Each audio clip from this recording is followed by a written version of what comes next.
Steve and Amber divide a deck of 52 cards so that Amber receives 12 more cards than Steve.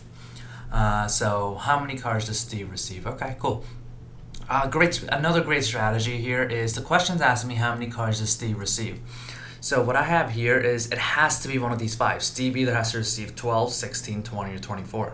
So if I have questions like this where I can use answer choices to my advantage, I'm going to try my best to use my answer choices to my advantage. So let's start with 16. Let's start in the middle, 16, and let's pretend as if Steve has 16 cards. So if Steve has 16 cards, the question tells me that Amber gets 12 more cards than her. So if Steve has 16, that implies that Amber must have 28 cards because she has 12 more, excuse me. Now, we know that the total number of cards that they both have is 52. So let's see if 28 plus 16 gives me 52. It doesn't, it gives me 44. Now I know that the number of cards that Steve has must be higher because there's 52 cards. So that's why I started off in the middle. Now I don't have to try out 12. I'll just go right to 20.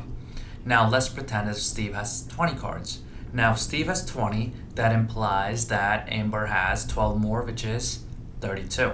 Now 20 plus 32 is 52. I don't have to do anything else. 52 or C is my answer, 20. So I know that Steve must have 20 cards.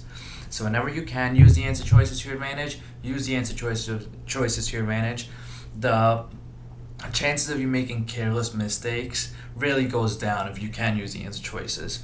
If you try doing this problem algebraically, the setup would be x, which would be the number of cards Steve has, plus x plus 12, which would be the number of cards Amber has, and that would give you 52. And then you can solve for your x, and the x should give you 20 as well. So if you try doing it algebraically, that should have been your setup. But if not, I really like the strategy of using my answer choices when I can.